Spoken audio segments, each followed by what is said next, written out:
This programme is brought to you by the Federal Agency for Tourism of the Russian Federation.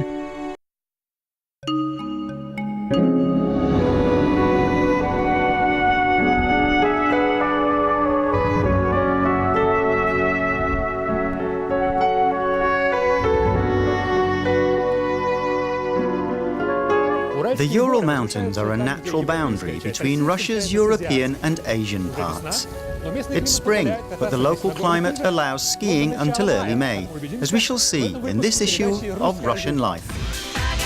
Russia's biggest ski resort is spread over the slopes of the world's oldest mountain range. Families from nearby industrial cities and tourists from all around the country come to Abzakovo for all kinds of outdoor recreation all year round.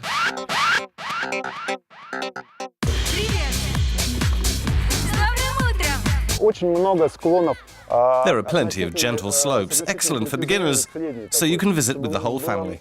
That's why I think the Urals are just perfect for promoting skiing and snowboarding in Russia. И поэтому, на мой взгляд, уральские горы, они просто великолепны для популяризации именно горных лыж, для катания. The great steppes at the foot of the Ural Mountains have seen a number of different cultures that have superseded one another over the course of centuries. Just a couple of hours away from the ski slopes, this open-air museum tells the local story. Arc Aim shows history's ancient dawn and recent past.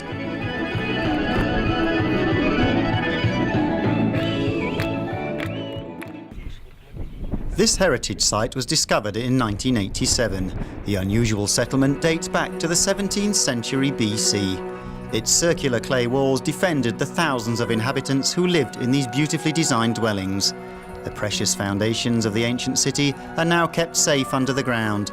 A fragment of the defence wall has been rebuilt to demonstrate its elegant layout. This unique site was meant to be flooded for a water reservoir. It was saved at the very last moment by a big campaign to protect it.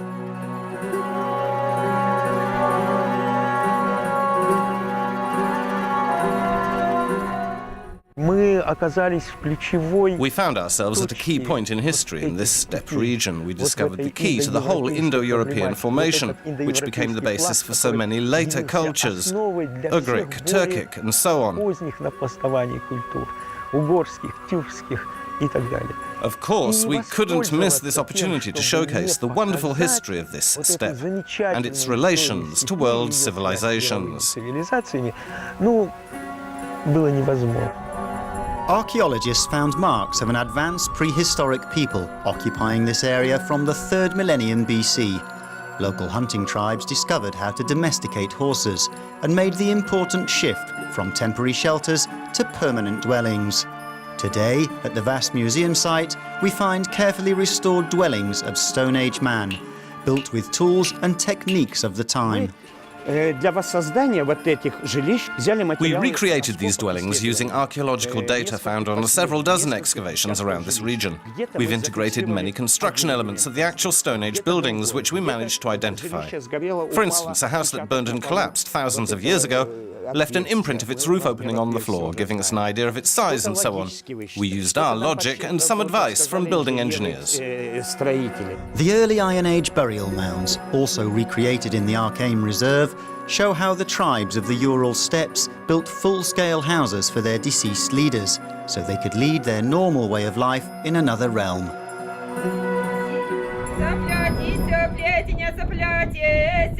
The voyage through the Urals past ends at the 19th century-style Cossacks estate, where traditional Russian arts and crafts are kept alive by local folk culture devotees.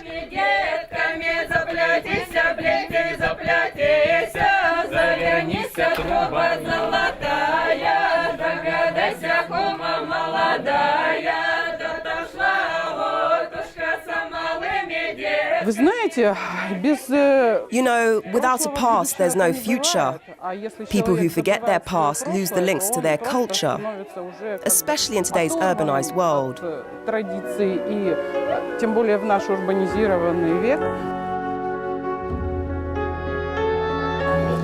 In the next issue, we'll go to Baikal. The world's deepest lake is one of the most sacred places in Asia, the land of Благодаря and its spiritual traditions of Buddhism and shamanism.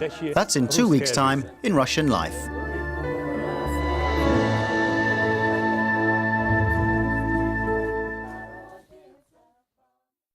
This programme was brought to you by the Federal Agency for Tourism of the Russian Federation.